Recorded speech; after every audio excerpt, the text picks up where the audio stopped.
이제 많이들 아시다시피 전라남도 여수시 화정면 올호리라고 하는 작은 섬에서 태어났습니다.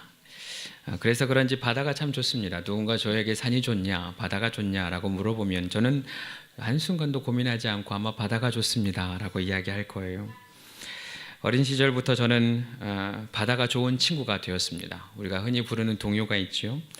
엄마가 섬 그늘에 굴 따라가면 아기가 혼자 남아 집을 보다가 바다가 불러주는 자작 노래에 발베고 스르르르 잠이 듭니다 했던 그 주인공이 바로 접니다. 딱 그 이야기가 제 이야기 같아요. 그래서 이런 이야기를 하면 사람들이 저를 측은하게 봅니다. 친구가 없었나 보다, 정말 불쌍하게 자랐다 라고 생각하는 분들이 계시는데 그렇지는 않아요. 저에게는 그 어린 시절의 추억들이 너무도 소중한, 너무도 바꿀 수 없는 소중한 기억이 되었습니다. 어린 시절 바다는 저희 가정에 먹을 수 있는 양식을 주는 터전이 되었고요, 또 언제든지 뛰어갈 수 있는 놀이터가 되었습니다. 그럼에도 바다는 저에게 참 두려운 존재입니다. 어린 시절 태풍이 불면 바닷가에 살고 있던 저는 언덕을 넘어서 산 안쪽에 있는 마을로 피신을 갔더랬었습니다. 파도가 거세지면 집을 덮칠 수도 있었거든요. 또 측은하게 바라보는 분들이 계시는데 제가 그렇게 불쌍하게 살지는 않았어요. 그런데 태풍이 불면 좋은 점이 있습니다. 저희 섬이 너무 작아서 초등학교밖에 없었거든요. 그때 당시 국민학교였어요. 중학교가 없대라 했었습니다. 그래서 저희 섬 앞에 있는 화태라는 조금 큰 섬이 있었는데 그 섬 주변에 있는 5개의 섬 아이들이 함께 그 학교를 다니게 되었었습니다. 그리고 그 아침마다 섬과 섬을 두루 다니면서 학생들을 태우는 통학선이 있었어요. 배를 타고 등하교를 하게 되는 거죠. 그러다 보니 태풍이 불면 학교를 안 가요. 할렐루야. 근데 너무 운이 안 좋으면 학교를 갔는데 집에를 못 와요. 어찌됐건 참 좋은 기억들입니다. 행복한 기억들이에요. 그리고 그 태풍이라는 것이 저에게 참 어렵게 다가온 때도 있었습니다. 2009년 9월 태풍 매미가 한반도를 덮치게 됩니다. 그때 저희가 양식장을 크게 하고 있었는데요, 그 태풍 매미 때문에 양식장이 흔적도 없이 사라져 버렸어요. 얼마나 허무했는지 몰라요. 이제 어떻게 살아야 하나, 정말 막막한 시간들이었습니다. 그때 이 태풍의 이름이 매미여서 지금도 매미를 싫어해요. 그런데 인생을 살아가다 보니 바다에만 태풍이 있는 것이 아니더라고요. 우리 인생 가운데도 험난한 태풍들이 있더라고요. 인생을 살아가다 보니 크고 작은 태풍들이 우리의 삶과 우리의 마음을 얼마나 힘들게 할 때가 많은지 모릅니다.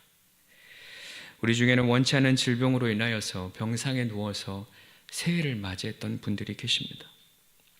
수년 동안 수능 하루를 위하여서 열심히 준비하였는데 내가 원하는 결과가 나오지 않아서 그 마음의 풍랑이 도무지 잠잠해지지 않는 수험생들이 있어요.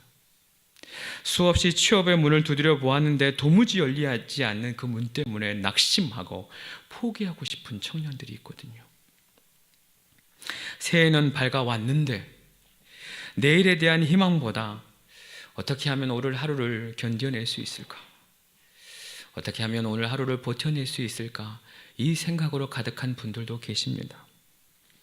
나도 예수님처럼 풍랑 향하여서 잠잠하라 명령하면 잠잠해질 줄 알았는데 아무리 외쳐도 잠잠해지질 않는 거예요. 나도 예수님의 이름으로 기도하고 선포하면, 어떻게든 간에 믿음으로 기도하면 그 태풍이 단번에 소멸될 줄 알았는데 도무지 그 태풍이 잠잠해지지를 않는 거예요. 그래서 기도할 힘조차 남아있지 않은 분들이 우리 가운데는 계십니다. 어떻게 하면 이 인생의 태풍을 잘 이겨낼 수 있을까요? 어떻게 하면 이 풍랑을 잘 견뎌낼 수 있을까요? 인생의 풍랑을 통하여서 하나님께서 우리에게 원하시는 것은 무엇일까요? 오늘 이 새벽 그 인생의 풍랑에 대해서 함께 이야기 나눠보려고 합니다. 오늘 함께 읽었던 본문 사도행전 27장은 사도 바울이 죄인의 신분으로 로마에 압송되었던 장면들이 기록되고 있습니다. 우리가 함께 읽었듯이 바울의 배는 출항한 지 얼마 되지 않아서 유라굴로라고 하는 큰 태풍, 큰 풍랑을 만나게 됩니다. 출항할 때는 처음에는 분명히 방향도 좋았고요. 그 바람의 세기도 너무 좋아서 이제 그대로 가면 아주 순조로운 항해가 될 줄 알았는데 갑자기 얼마 되지 않아서 유라굴로가 배를 덮쳐버린 것이에요. 닻을 내려서 어떻게든 간에 배를 고정시켜 보려고 했는데 그 태풍이 너무 커서 결국 그 파도와 바람에 휩쓸려서 그 배가 떠내려가기 시작하는 것입니다. 풍랑이 너무 심해지자 선원들은 배에 싣고 있던 수많은 짐들을 다 바다에 버리기 시작합니다. 3일이 지나도 풍랑이 멈추어지지 않자 이제는 배에 꼭 필요했던 기구들마저도 바다에 다 던져버려요. 살기 위해서 그렇죠. 생명보다 중요한 것이 없기 때문에 그렇습니다. 사랑하는 성도 여러분, 인생의 풍랑을 통하여서 하나님께서 우리에게 요구하시는 것이 있다면 바로 내려놓는 것입니다. 우리는 인생의 풍랑이 우리 삶 가운데 몰아치기 시작할 때 비로소 그동안 우리가 의지했던 수많은 것들을 내려놓기 시작합니다. 아, 돈이 전부가 아니구나. 내가 가지고 있던 수많은 재산이 전부가 아니구나. 내가 그렇게 부여잡고 가지려고 했던 부가 전부가 아니구나. 생명의 위기 앞에서 아무것도 아님을 알고 돈이라는 것, 내 인생의 짐이 되어버린 그 돈을 내려놓기 시작하는 거예요. 성공하기 위하여서 얻으려고 했던 수많은 스펙들과 세상의 수많은 지식들, 내 인생의 배를 항해하기 위하여서 그동안 가지고 있었던 수많은 세상의 방법과 세상의 장치들, 이제 이것도 아무 소용없다는 것을 알고 시간이 지나고 또 지나면 그제서야 그것을 내려놓기 시작하는 것입니다. 사랑하는 성도 여러분, 버려야 삽니다. 내려놓아야 살 수 있습니다. 내가 십자가에 죽어져야만이 예수님이 내 안에 사시듯이 우리가 내려놓아야 하나님이 일하실 수가 있는 것이에요. 설교를 준비하면서 목사인 저에게도 혹시 나에게도 그런 부분이 있나 싶었는데 있더라고요. 내 마음을 가만히 살펴보니 하나님 앞에 내려놓지 못하는 것들이 있더라고요.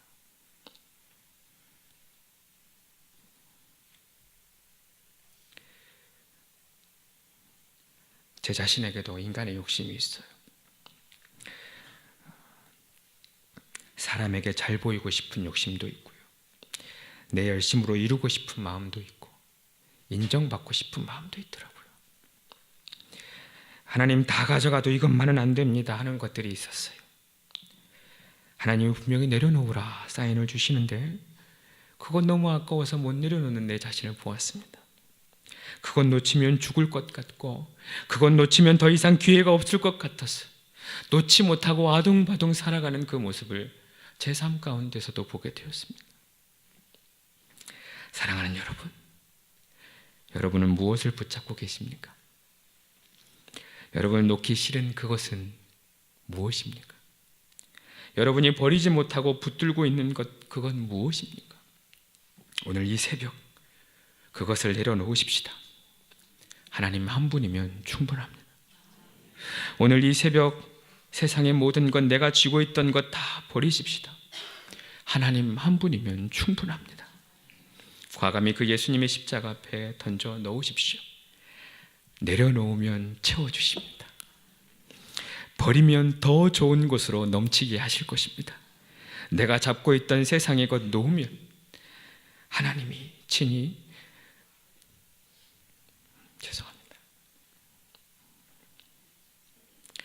하나님이 친히 우리의 손을 붙잡아 주실 줄 믿습니다. 그렇게 풍랑이는 바다 한가운데서 모두가 포기하고 낙심하고 있을 때 이제는 차라리 죽는 것이 낫겠다 싶을 만큼 고난 중에 있을 때 하나님이 사도 바울을 찾아가십니다. 오늘 본문 23절을 제가 읽겠습니다. 내가 속한 바 곧 내가 섬기는 하나님의 사자가 어젯밤 내 곁에 서서 말하되, 어젯밤에 내 곁에 서서 말하되, 하나님의 사자는 멀리 있지 않았던 거예요. 하늘에 있거나 다른 곳에 있지 않았던 거예요.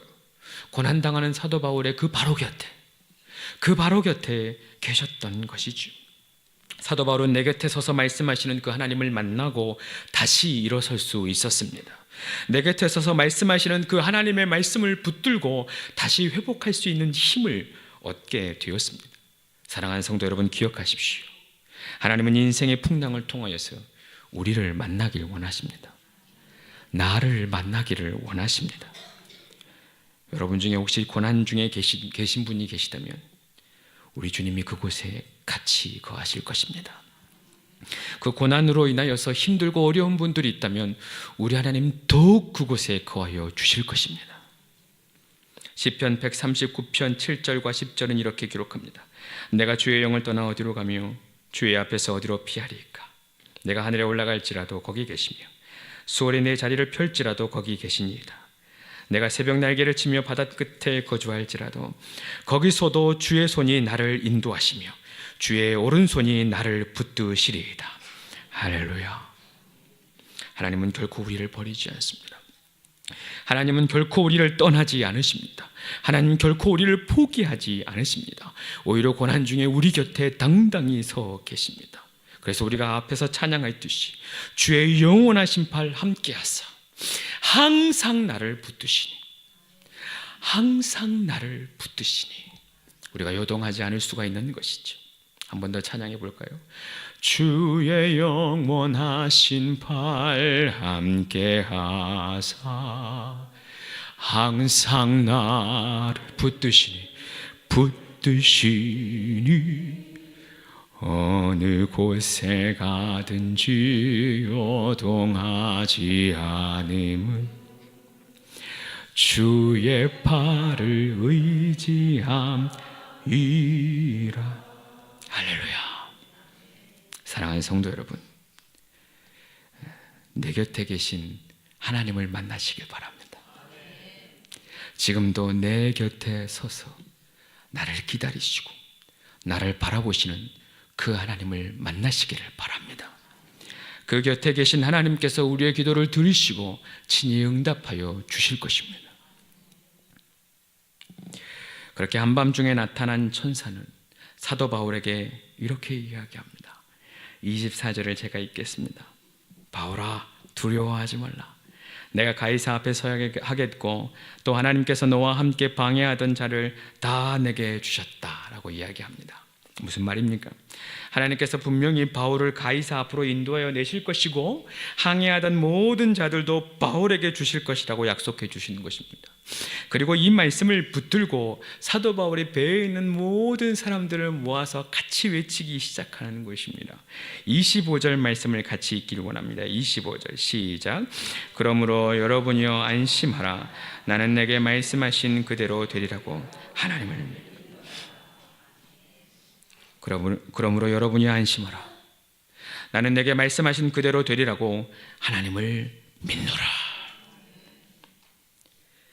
사랑하는 성도 여러분, 인생의 큰 풍랑을 통하여서 내려놓아야 할 것을 알고 또 그 가운데 계신 하나님을 만났다면 이제는 마지막으로 하나님의 말씀대로 행하시는, 하나님이 친히 말씀하신 대로 모든 것을 이루시는 하나님을 믿어야 합니다. 사도 바울은 하나님의 말씀을 있는 그대로 믿었습니다. 그리고 모두가 희망을 잃은 그때에 오히려 나는 하나님을 믿는다.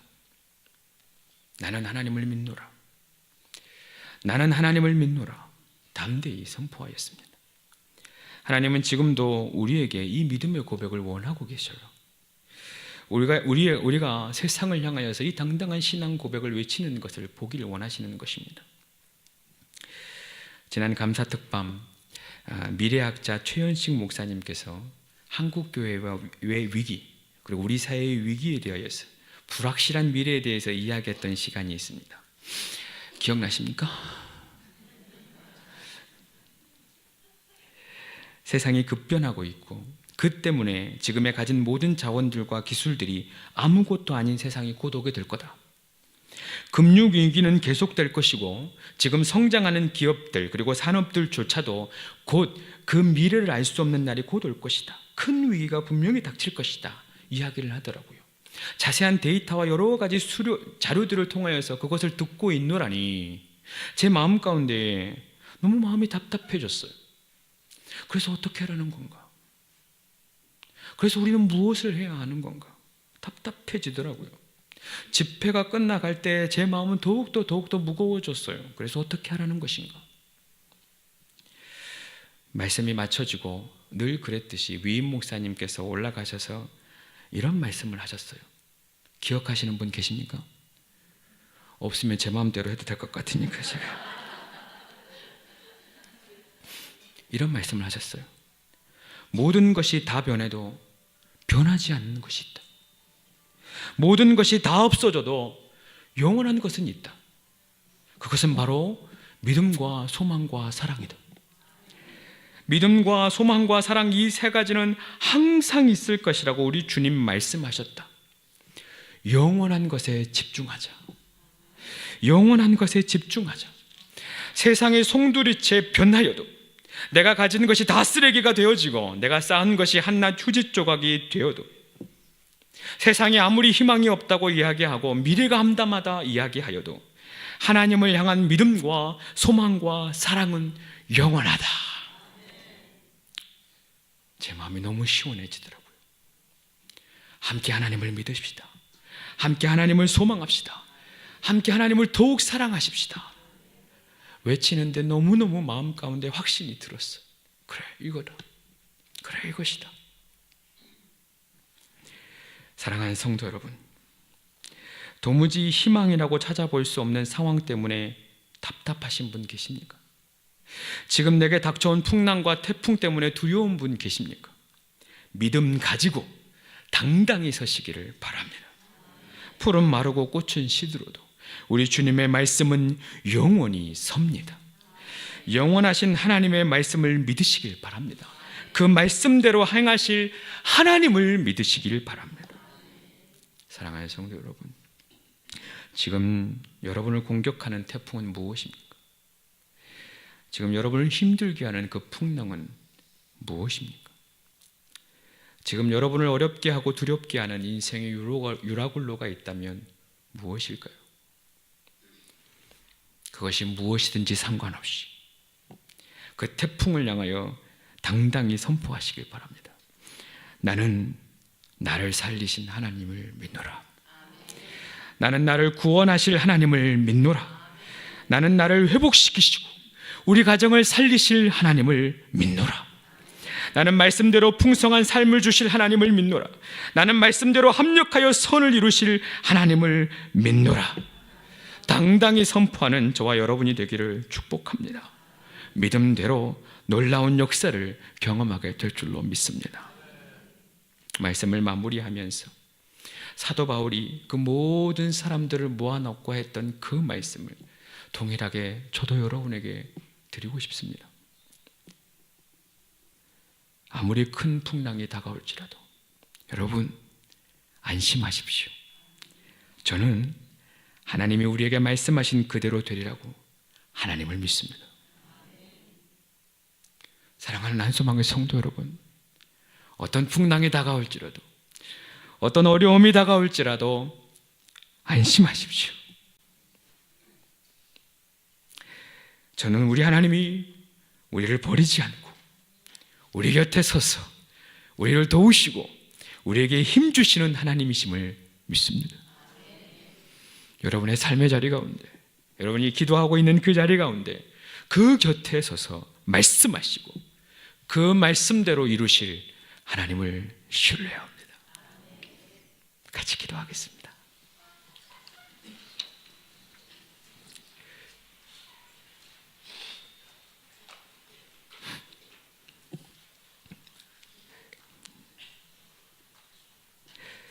하나님 감사합니다.